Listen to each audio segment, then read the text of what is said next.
What's your assessment on the state of the UK at the moment? At the moment, I think it's fucked. I really do. You know, I love this country. I really do. But at the moment, I feel like, have you ever heard that Mickey Flanagan joke about going to Brighton? So Mickey Flanagan's a very famous, very successful British comedian. And I remember he did a show in Brighton, and he talked about, the contrast between London, the big city, and Brighton, the seaside town that he comes in. He went, you get on the train in London, you're really stressed, and you get on the train, it's full, it's packed, it's uncomfortable. And then you get off at the station in Brighton, you smell the sea air, and you can feel the ambition just draining out of you. It's kind of how I feel about the UK. And I know that, and the reason I say that is that all the bright and talented people that I know are leaving. Anyone who can is.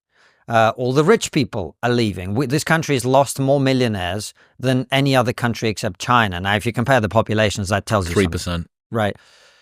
So we're losing the people who have created the jobs, who are creating the jobs, and who are going to create the jobs. And one of the reasons is they look at the environment that we're operating in. We've talked about high energy prices, but this government has decided that the people who it needs to tax are the businesses, basically, particularly the smaller side businesses, which is where so much creativity really happens. And then there's all sorts of other things about infrastructure, housing, demographics that are going on that I don't, we talk about net immigration figures, and what no one really talks about is the fact that what we're actually doing is we're chasing out all the people who create wealth and have wealth, who pay the taxes, and we're replacing them with people coming in towards the bottom of the jobs market at best, if they're actually working at all. And so your net immigration figure of 900,000, that includes you having lost some of your best people and replaced them with people who are not contributing. That's very interesting. Yeah, net doesn't account for the cohorts that have gone and the cohorts that have come in, and it's probably not like for like. Yeah, and so everyone I know who actually had a successful business that's portable, they're moving to Dubai. They're moving to America. They're moving to all sorts of other places. And what they say is very simple. Well, look, I want my kids to go to a school where they're not taught that they're trans. I want to pay reasonable taxes, which in some places is like 0%. I want clean, safe streets, which you do not have. Mm-hmm. I don't go on the tube very much these days, just from and I'm not in London that often, actually. And I went on the tube the other day. During daytime, it was like, I don't know, 5, 6 o'clock. And there was kids running absolutely rampant all over it, jumping over barriers, not paying, pushing each other on the escalators, smashing the stop button, like really causing genuine nuisance. And I watched the staff watch them jump over barriers and do nothing. Right. I got some data. Recent data reveals a 56% increase in tube crime, with thefts up by 83% and robberies doubling in 23-24. And this extends more broadly. I saw the Labour government's talking about, they're going to reduce crime. Street crime is up very significantly. And one of the reasons it's up is that it's not really being dealt with by the police. I mean, I had my car broken into a few years ago. Window smashed. There was a CCTV camera right above it. I called the police. I had to email the police because they don't answer the phone unless it's like, someone's been misgendered or something, and they emailed me back saying, we've investigated. We can't find anything right under a CCTV camera. Here's your crime reference number. There was a viral video that you probably would have been seen of a guy who deliberately left a bike on the street with a geolocator in directly outside of Scotland Yard. Yeah, he got nicked. They tracked it down to the house where it was being stored. They gave the police the information. The police said, we've looked into it. Here's your crime reference number. We can't do anything. And then once the video caught sufficient fire, they got an email back from the police saying, we've reopened your case. Yes, great news. Exactly. Now, by the way, I don't want this to come across as if I'm criticizing police officers, because I know police officers and I know that a lot of them really are working very, very hard. But the priorities and the resources they have set from above don't seem to manifest themselves in this kind of low-level crime being addressed. Now, you might say, well, there's some kids not paying for the tube, who cares? Well, actually, the Broken Windows series is entirely correct.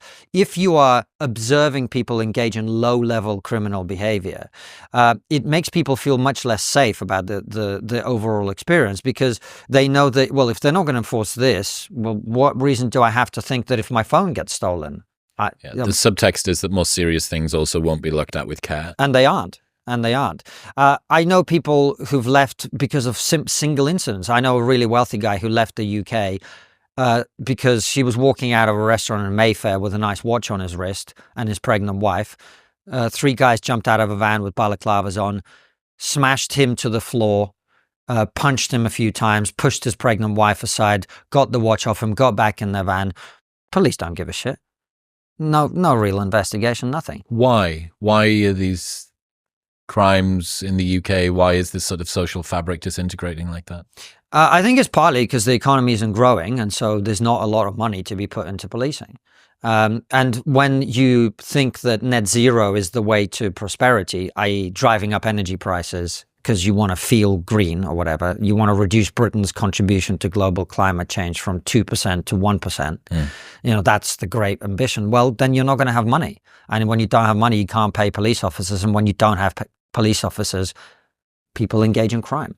I mean, this is just to add additional context for the northerner in the room. This is in London. Yeah. I think the UK has the 6th biggest economy in the world. I heard this really phenomenal explanation, which is the UK is not the 6th biggest economy in the world. The UK is a very poor country attached to a very rich city. London has the 6th biggest economy in the world. No one gives a fuck about Newcastle. No one cares about Carlisle or Wrexham, except for Ryan Reynolds. Manchester, like a little bit, like a teeny little bit. Birmingham, a teeny tiny little bit. Everywhere else can go and get fucked. Like anything basically north of Birmingham can just fall off a map. And, I wrote this thing after the riots that occurred a few months ago. I read it. Yeah. If you can remember that, I basically, my thesis was, I saw some videos of my old hometown, Middlesbrough, and there were street marches. These people hadn't joined. It looked like they were maybe walking to the place where the main march was going to go on, but it's kind of classic sort of British Larry Louty behavior. These people weren't carrying slogans. They weren't chanting anything. It didn't seem like they were there for a particular purpose. And there were houses that looked like they'd been recently built, a classic working class British street, terrace, all the way along. This was a house that had those pieces of stickers still on the windows that looked like they were sort of freshly created. And you see one of the people pick up a big brick, just throw it through the window of this house that doesn't have anybody in. It's not like it's the house of an immigrant or the house of an enemy or the house of somebody from the other political party. And it's very difficult to describe this to somebody that didn't spend half of their life, 18 years, in a northern working class town at a state primary, state secondary, state sixth form college. That was me. I spent 13 years in full-time education, right, around these people. I know these people. I know the way that they feel. And it's this ambient malevolence. They're disgruntled. They're unhappy. They feel stuck. And they don't know why. And they're mean. They're mean about it. And the synopsis that I came up with was that immigration wasn't the reason, it was the excuse for this kind of antisocial behavior. And we don't remember ASBOs. I haven't fucking heard ASBOs in ages. Antisocial behavior order for the Americans. And it was the youths on street corners that would sort of, push and jumble granny as she tries to go to the corner shop to get milk and stuff like that. They'd be issued with an antisocial behavior order, which meant they sort of couldn't leave the house and they shouldn't go to certain areas. It's kind of like a weird sort of curfew type thing. And that culture in the UK, and I'm sure it's everywhere. I'm sure that working class towns and all the rest of it, people don't necessarily have much in way of upward mobility. They don't have much to distract them. Maybe they're a little bit despondent. Maybe they haven't had the right role models, fatherless homes, all of these things. I understand. But that culture in the UK is so fucking self-defeating Mm-hmm. because it is a gravitational well that keeps people stuck to the floor as much as possible, that this is as good as things are going to be, and the best use of your agency and self-authorship is to break things, not to build things. And I know that intimately well. This ambient malevolence, it's like the air before a thunderstorm starts. Yeah. And that was what I saw in that video. It really got to me. It's the first time that I've seen something on the internet that really got to me, and that really fucking got to me. So, yeah. I know what you mean, and I think the answer to that, and I know I keep banging on about net zero in this conversation, but the answer to that is to scrap net zero, because what those people need is meaning and purpose. And for the vast majority of working class men, the primary source of meaning and purpose is going to be a job. And when you have a job that is a meaningful job, that you're making something, you're building something, that you're making good money, that you're providing for your family, that you feel like you have upward mobility. And upward mobility doesn't have to look like I grew up in Newcastle and then I started a YouTube channel. Now I live in Austin, Texas. Upward mobility might be, you know, I made 30 grand a year for 10 years and now I'm making 35 and now I've got a promotion at work and now I own a home. I own a home, right? Most people really don't need very much to be happy, to be honest. And it's a tragedy that in most of the Western world, and especially in the UK, the thing that we used to consider like then what is the American dream? The American dream is you arrive with nothing but the shirt on your back and your kids go to university, you have a house, maybe a small business, you pass it on to them and their children are, better off. Really better off. Well, if those people that you're talking about, where I agree with you, there's that underlying malevolence, and it's not malevolence, it's anger, really. Yeah. It's frustration. It's frustration and anger. And what is that anger about? Well, the anger is about the feeling that you're not going to be able to do the things that you thought you would. And what are they? Well, you get a job, you get a house, you have some kids.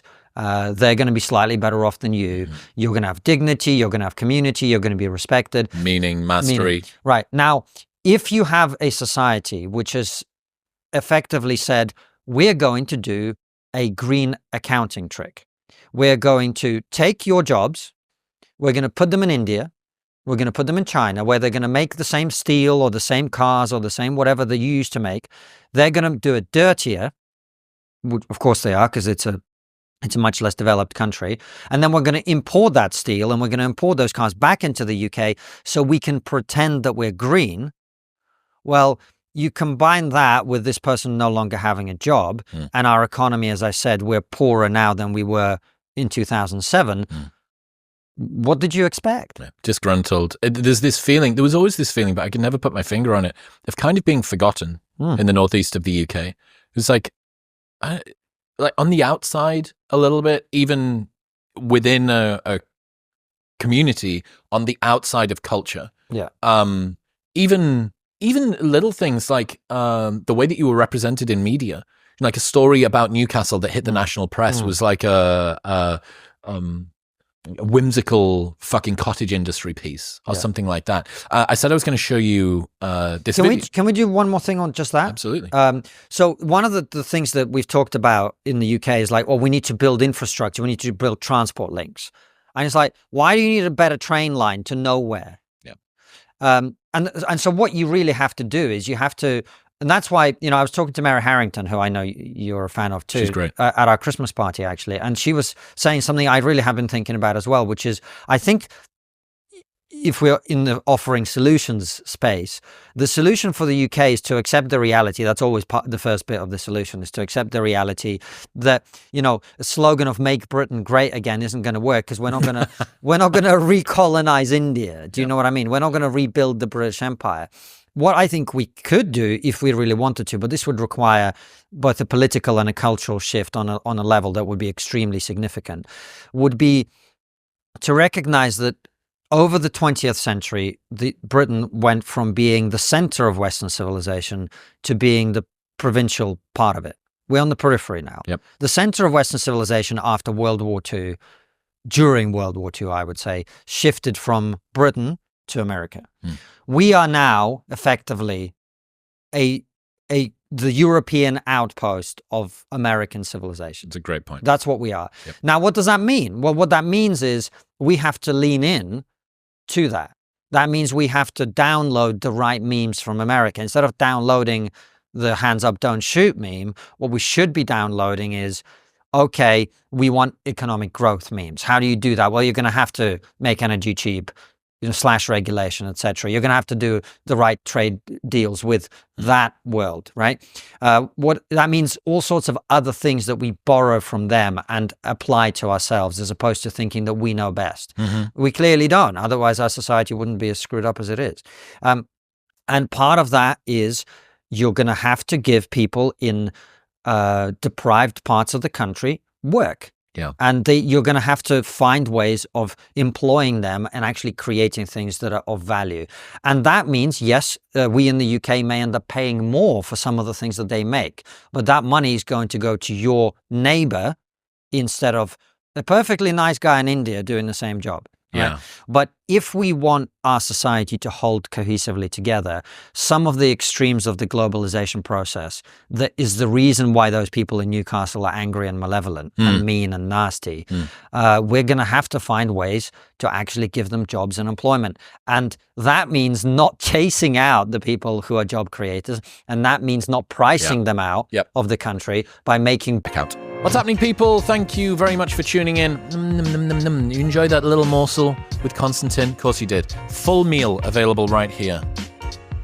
Dig in.